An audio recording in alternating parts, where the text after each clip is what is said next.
I'll tell you straight, right from the get-go, that Crash Bandicoot 3 isn't my favourite game in the series, but my god does it have the best glitches by a long, long way. It's got camera glitches,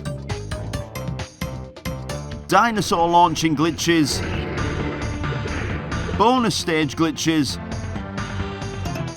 and it even has one that'll trigger on its own if you leave the game running for over 2 years, but we're going to take a look at that one a little later. Instead, let's start off by taking a look at a glitch that can randomly trigger just by entering a level. Yeah, I wasn't lying, this game is just that glitchy. If you're a speedrunner of the game, then the chances are you'll have already encountered this glitch before in one way or another, otherwise you're just really unlucky. There's a chance that when you warp into level 15, double header, the game will completely freeze and you'll have to reset the console to be able to carry on. There's a big range of speculation on why this actually happens. I've heard things like rain in the level causes random extra lag, holding triangle increases the risk of freezing probably because of even more lag produced by the HUD, or even damaged discs and older hardware, but that doesn't explain why the game can lock up on emulators too. If you're lucky, there's a chance that the game will unfreeze and you can carry on like nothing ever happened, which actually happened to me a few times as you can see here.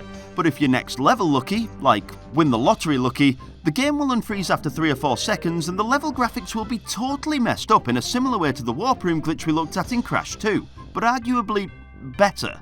Even the speedrunning community have only seen this type of corruption a handful of times, which should tell you how rare it is, but I'm sure that we can all see its effect is astonishing. Fortunately for all of you, I need to run out and buy a lottery ticket because I managed to record 4 different instances of this and found that it was different every single time. The most notable and impressive things to see were that textures could get completely ruined. The level can change from medieval to winter, and in this version, the crate textures, man. I seriously couldn't tell the difference between a question mark box and a TNT, which isn't fun.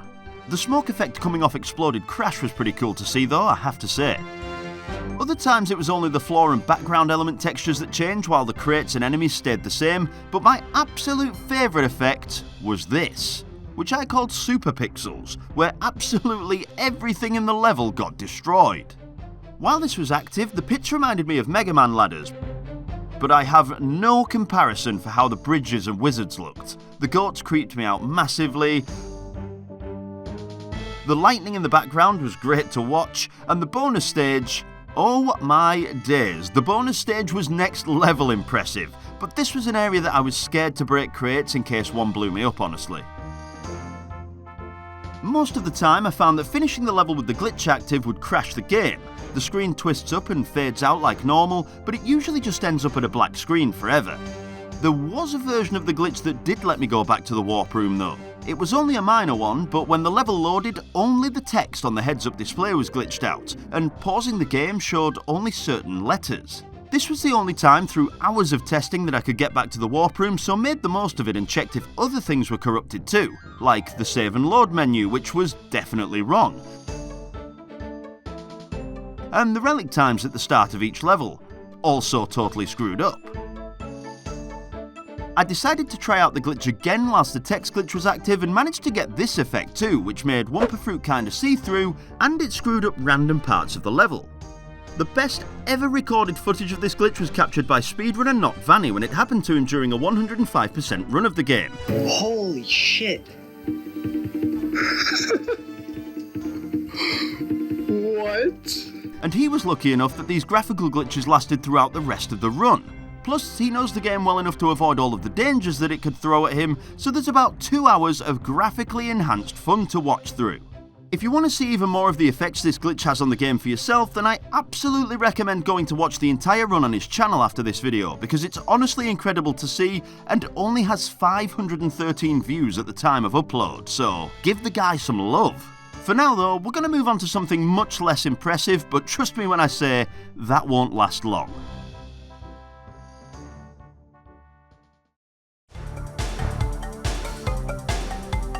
Normally, when you get dropped into a level, you can start running before the portal disappears, but there are 5 levels in the game that you're not allowed to do this, and they are Boneyard, Toad Village, Gee Whiz, Flaming Passion, and Gone Tomorrow. I've got no idea why the devs stopped you from being allowed to run in these levels specifically, but you can bypass the waiting and get going sooner just by sliding and running in place. It doesn't really benefit you in any way other than letting you start the level half a second faster, but you can get caught out of bounds in Boneyard if you set off too fast apparently. Unfortunately, I couldn't get it to work after about an hour of trying and it totally isn't worth it anyway, so here's a clip from Sagging during a run they were doing. It's a good job it was only 3 minutes in, because that could have been painful.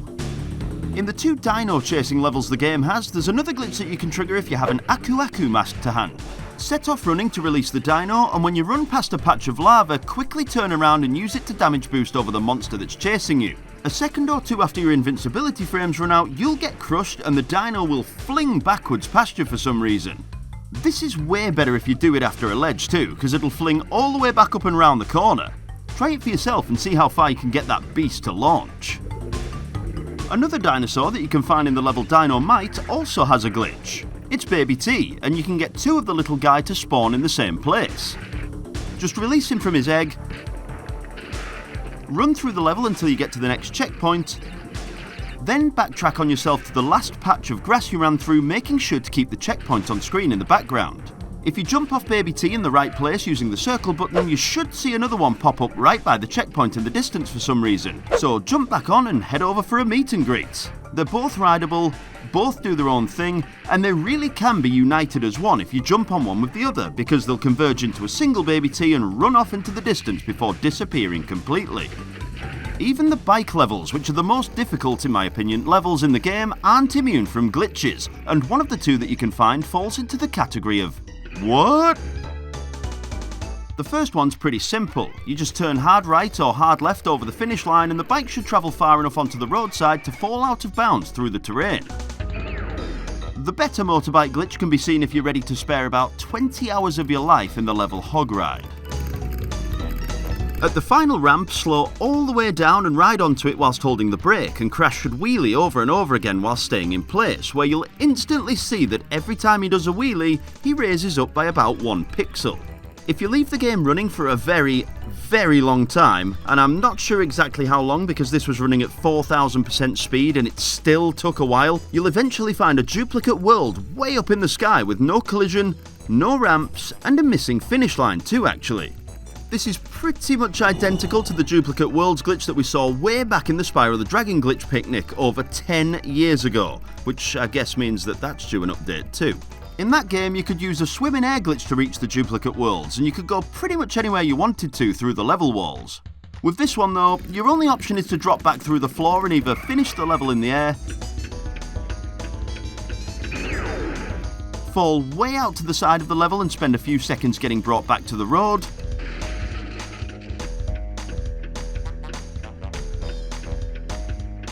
or fall so far away from the level that the game just crashes and you need to reset the console. Tebd actually managed to get a few different things to happen that I couldn't after trying for ages, including falling past the solid level and seeing this mess. I'm not really sure what was going on here, but I couldn't replicate it, so I'm thankful that he managed to get it on video 9 years ago. Something that's never been recorded from a real console as far as I'm aware is a ridiculous glitch that I really hope none of you have time to try for yourselves. But if you leave the NTSC version of the game running for 829 days, or the PAL version of the game running for 995 days, you can get Crash 3 in a super glitchy easy mode. Kinda. The game has something known as a global timer, which I'll keep on screen for you to see here, but it's basically just a number that counts up as soon as you turn the console on and resets every time you die or restart a Relic challenge. It's responsible for the movement of things like enemies, moving platforms, even the waves in the jet ski levels are affected by the global timer. Very generally speaking, anything that seems to have a rhythm to its movement is under the control of the global timer, and if you use a RAM watching tool in an emulator to freeze the timer, then it's really easy to see and make sense of the things that are affected by it. The timer works great under normal play because you're probably going to die, try a Relic challenge at some point, or turn the console off and come back to the game later. But if you never give it a reason to reset, then some really weird things start to happen after this many frames pass. That's almost 2.15 billion frames, hence the 2+ years you need to wait for this. Using the memory watching tool built into some emulators, you can change the value of the timer manually, which saves you waiting the 2 to 3 years it takes for the glitch to trigger, and as the timer ticks over to negative, well, you can instantly tell for yourself that something isn't right. As soon as the timer reaches that limit, it'll turn to a negative and start to count down to 0 instead of up from it, and it really does give some parts of the game a totally new look. These doors in Tomb Time, for example, you don't even have to wait for them to open, they're just glitched wide open and can't close. Most of the enemies that work off the global timer are great to watch too. This mummy and a spike barrel enemy jump scared me the first time I passed it because it was moving so fast. It literally came out of nowhere, and the more you watch it, the weirder things become with it. The swordsman enemies in Hang 'em High aren't even enemies anymore, they're just huge blobs on the screen, and the magic carpet enemy here jump scared me as well because it went through the wall making me feel safe, then decided to appear in front of me at high speed. The sharks and pufferfish in the level under pressure are messed up, with the shark moving backwards before flicking around the screen instead of turning around like it should do, and I've got no idea what the pufferfish is doing, but it looks pretty uncomfortable. For me, the best levels in the game to look at with this one are the medieval ones though, because the goats absolutely launch around the level when they're meant to be spinning to face the other direction. Some of them even turn mini. The frogs in the level are just random shapes that you can launch across the level if you can hit it during the split second it actually exists properly. And the double-headed enemies, they're just huge blocks of green. Amazing. Unfortunately, the game can't be beaten like this because it can crash in random places, and even if you're lucky and don't get any game crashes, any of the jet ski levels will 100% freeze the game after you reach a certain point. So if you plan on doing it, maybe clear those levels before you trigger it. There is honestly so much more than this to see, so if you've got a PS1 laying around that you can keep on for a while, or just an emulator with a memory watching tool, then it's definitely worth trying out. But don't forget that if you're doing it on real hardware, then die at any point, you'll have to wait another 2 and a bit years before it'll happen again, so be careful, I guess.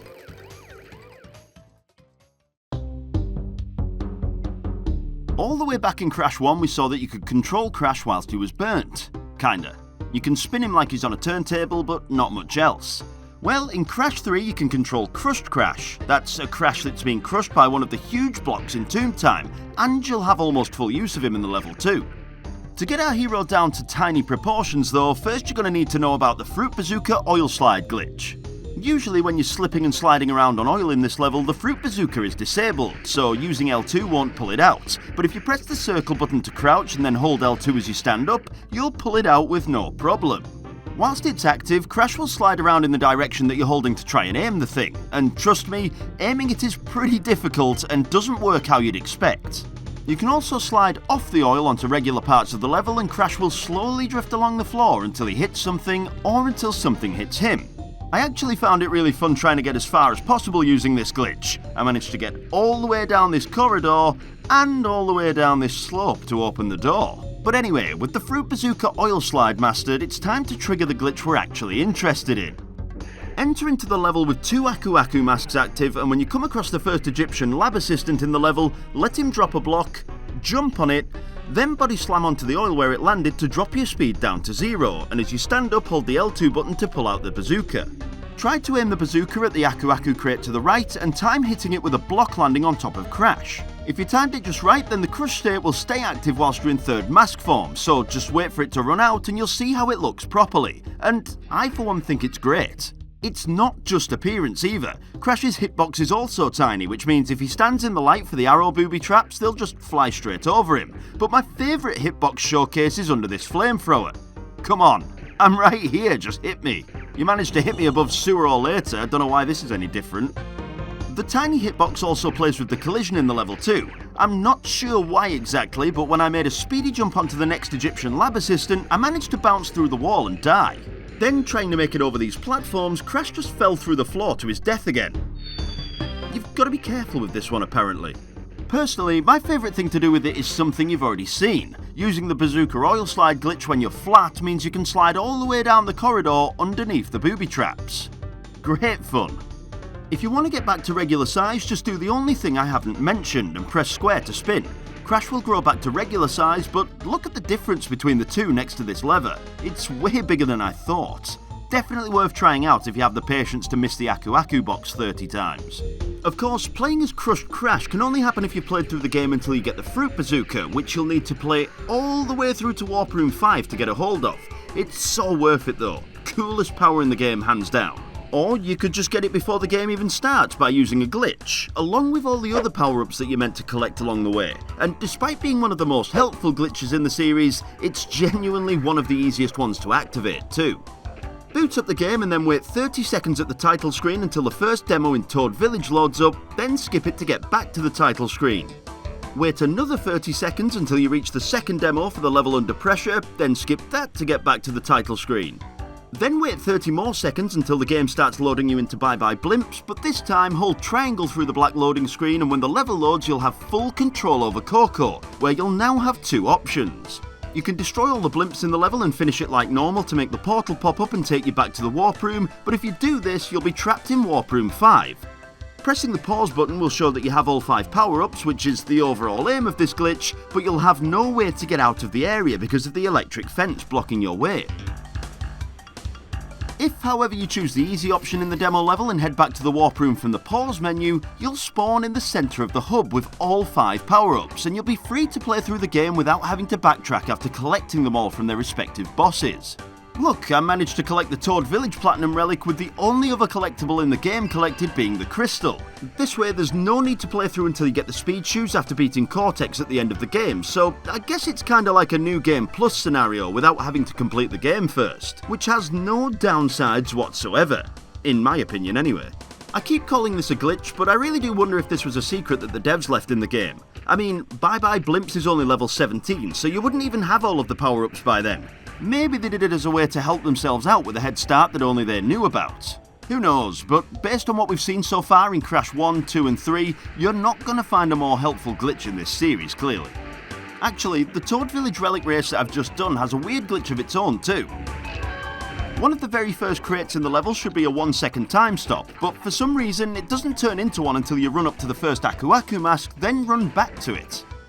Obviously it's absolutely not worth backtracking for, since you won't even get the Sapphire Relic after this backtrack, even if you do save that 1 extra second. So I guess this one's totally pointless too, unlike the next one. It's the Bounce Box glitch, and I've got to say I'm in utter disbelief that this glitch works in Crash 3 as well. This is the same glitch that in Crash 2 lets you collect crystals and gems by abusing the arrow crates to increase your combo counter. The way it works is all well explained in the Crash 2 Glitch Picnic, which I'm sure you've all watched by now, but I will show you the best place for someone normal like me or you to do it. And just a little warning, it is way harder to do in this game, so I recommend just watching instead of trying it out to save yourself a headache. So the best place to do this is in the level Gee Whiz as soon as you unlock the second Warp Room. Just head to the bonus stage and use the arrow crate closest to the invisible boxes to get your 199 bounces, then jump on the exclamation mark crate, down to the question mark crate, and keep spin jumping towards the bonus platform to get out of here. The spin jumping here is very important because it's what keeps your combo active when touching the ground, but if you don't jump fast enough the combo will be broken anyway, so that's probably the hardest part of this one to get right. When you make it to the platform, make sure to spin and then hold circle whilst you're being taken to the main part of the level, then when you get control of Crash, just keep spin jumping and bounce on as many enemies as possible, making sure to jump pretty much the instant that you hit the floor every single time. You can even collect the regular crystal here whilst keeping your combo up for a bonus, so if you do try it out, make sure to grab it along the way. Just like in Crash 2, every time you land on an enemy you'll hear a clicking sound that'll let you know your combo is still going, and of course pressing triangle will show a crystal collected that wasn't there before.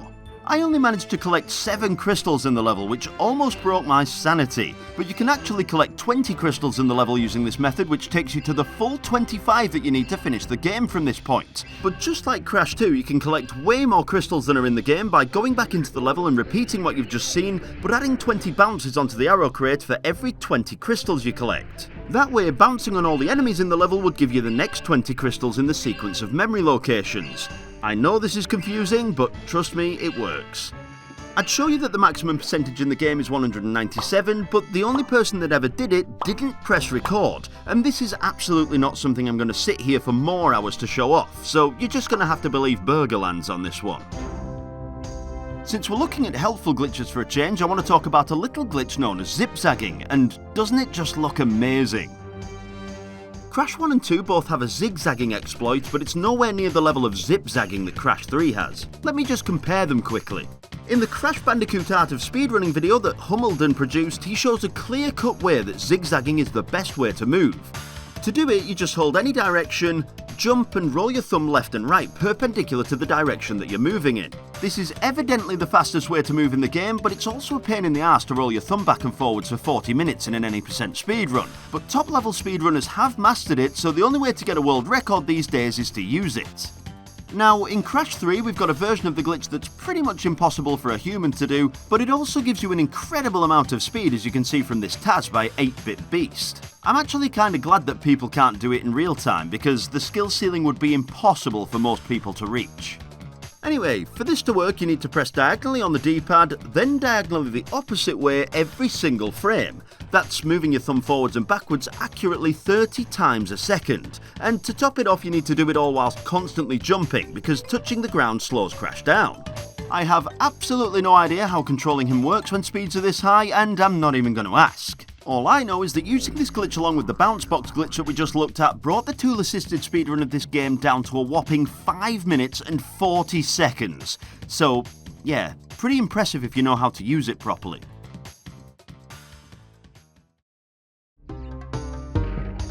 Nitro crates that are inactive in bonus stages or levels are technically still active and can be exploded by the nitro switch in the level that you're playing. So if you trigger the one at the end of Tomb Raider before activating them in the bonus level, it can prevent you from getting the box gem in an overly convoluted way that you'll probably never do. That is, if you run right past the bonus stage and all the way to the end of the level to hit the nitro switch, then suddenly and very unlikely decide that you want the box gem, so head back to the bonus stage, you'll be sad to see that the invisible nitro outlines won't be there anymore, so hitting the final switch box in here won't spawn the TNT. Crate spawns triggered by switches in this game are sequential, so this TNT won't spawn unless the nitro before it spawns, but we blew it up using the switch at the end of the level, so tough luck. I know, you'll never ever do this in the level for any reason whatsoever. At least, I don't think you would anyway. But if you did, you'll have been one of the few people in the world to have seen this before watching it here, so well done you. Something else you've probably never seen is this camera glitch in Toad Village, and it's honestly not too bad for you to do for yourselves. Walking onto a bonus platform with triple mask active will remove your invincibility. Even if you collect this one right before the bonus stage, it'll still get stripped from you as soon as you jump onto it.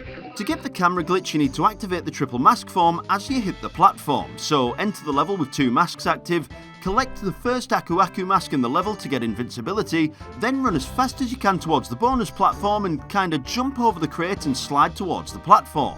If you do it right, then your invincibility will activate just as the platform cancels your last one, and you'll be pushed off, forcing you into this situation. Whilst the camera is like this, anything a little off screen is unloaded, so you won't be able to finish the level. And sometimes you can just run off the platform and see it floating in the air to the right. You can bring it back by walking far enough away though, so at least in this situation you haven't totally screwed yourself over, I guess. An easier way to do this is to shoot the Aku Aku crate with the fruit bazooka to activate the triple mask, but if you've got skills, I say use the sliding method. Back over at the other medievally level double headers bonus stage, you can jump behind the spire when you first get here with a double jump and death tornado spin. It's way harder than it looks, only gets you trapped at the back of the bonus stage so you can only collect stuff with the hitbox of the death tornado spin, and you can't exit the level because no amount of effort will get you back round to the bonus stage's exit platform, so say it with me. Pointless. Yeah, it's not quite the same level of glitchy as the first double header glitch we looked at today. We haven't really looked at too many boss glitches in Crash 3, and that's because there aren't that many. In fact, I'm not even sure that you can class the 3 I've got here in the tiny boss fight as glitches, but I'm going to show them off anyway since they're interesting to see. I'm sure you've all seen the first one. If you struggle to avoid the lions that run out of the archways, then you can just run towards the top left corner and can't get hit, making it really easy to get through these phases, but it's definitely more of an exploit than a glitch if you ask me. The next, if you stand in a place that Tiny will jump over Crash, he'll take no damage and be trapped inside Tiny's hitbox instead. You can just have fun running in place here, or use a spin, jump or slide to take a hit point away. It's totally up to you, and I'd say that this is more of a glitch because I feel like he should have caused damage by touching you.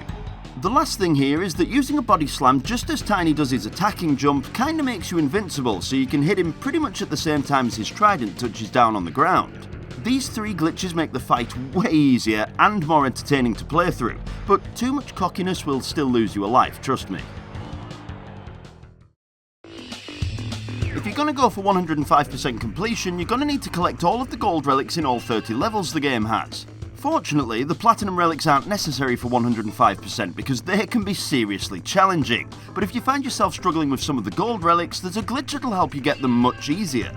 When you step on a button in the warp room, a portal will appear that'll warp you to the level that corresponds to that button. As soon as you touch the portal, you'll be sucked in and can't use the controller for anything. But of course, I wouldn't be telling you this if there wasn't a glitch that'll let you cancel the warping animation and walk around the warp room for a second until the loading screen takes over, and all you've got to do is jump and spin on the exact same frame that you touched the portal. As I always say, this doesn't seem like much, but it can be a huge help for collecting the relics. If you look at the info screen in the warp room, you can see that to get the gold relic in tomb time, you need a time of 1 minute 10 on the dot, and if you move over to G-Wiz, the gold time is 1:22:70. This glitch will swap tomb time's gold time for G-Wiz's if you press the G-Wiz button before the load starts, meaning you can be 12 seconds slower and still get the gold. Sounds confusing, but you'll see what I mean in a second. Stand on the tomb time button, spin jump on the same frame that the portal should suck you in, then stand on the G-Wiz button before the load screen appears. When you're thrown in, start the time trial and finish the level within 1 minute 20:70, and you'll get the gold even though the info in the warp room clearly shows that you didn't beat the time that you needed. This even works for Coco levels. If you trigger the glitch on one of them, Crash won't flop when he touches the portal and she'll run right past him actually, which is really cool to see. In fact, making waves is a great place to use this, because to get the platinum relic you need to finish in around 53 seconds. But using the button glitch you can add almost an entire 30 seconds by standing on top of the boneyard button before the loading screen starts to change the time to 1 minute and 21 seconds. This works in every single warp room, but the timing is super precise, so unless you're really struggling and don't feel like getting good legitimately, it's probably not worth the effort for you.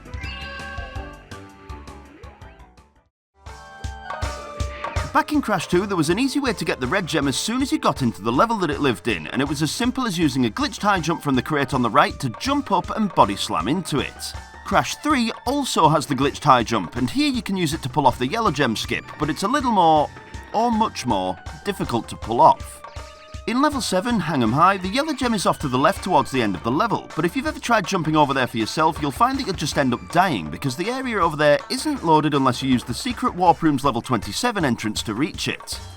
In the early days, you could jump up onto this crate, onto some out-of-bounds collision, and with some ridiculous camera trickery and super spin skills, you could collect the gem from the main section of the level and finish it without ever entering the secret entrance, and this took me way longer to do than I'd like to admit, honestly. These days it's a lot easier, and you can do it as soon as you've unlocked the double jump superpower. The tech is still slightly tricky, but it's nowhere near as ridiculous as the jump into the distance that you've just seen me do. Though, to do it, you need to know what a neutral slide jump is too. A neutral slide jump is just how it sounds. Start a slide, release the direction that you're holding, then jump. All it does is keep the slide speed for a little bit of the jump to get some extra distance, and you should be able to learn it pretty quickly since it's one of the more simple pieces of tech in the game. When you feel like you've mastered it, head all the way back to the end of the level where the gem path would usually end at, then stand on this black line in the wood texture. When you're in this position, do a neutral slide jump to the left, then use a glitched high jump in midair using the double jump superpower. Then hold left and you should land on the platform and get brought back to the main part of the level. If it did come back to the level with you, then you've managed the hardest part of the glitch, but it doesn't quite end there. If the camera didn't move to the left with you after the jump, then the section of the level with the gem still isn't loaded, so trying to jump over there will still kill Crash. To fix this, you just have to press up and down really quickly the moment you land on the platform, and the camera focus should shift onto Crash, which is exactly what we need to finish the glitch. Hold left before the platform stops to keep the area to the left loaded, then do 2 more neutral slide spin glitched high double jumps, one to reach the gem ledge, and one to get back to the platform after collecting the gem.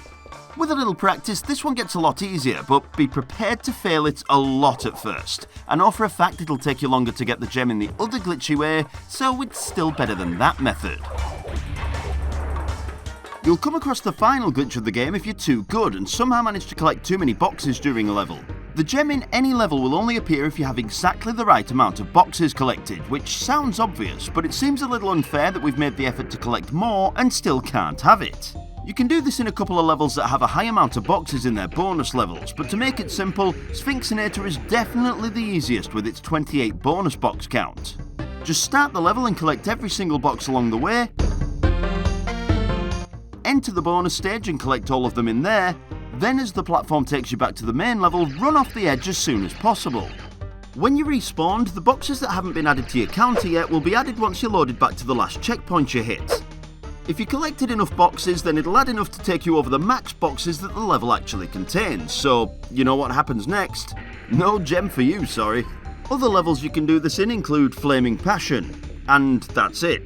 There's only 2 levels in the entire game that this glitch works in, and that, my friends, is the end of today's Glitch Picnic.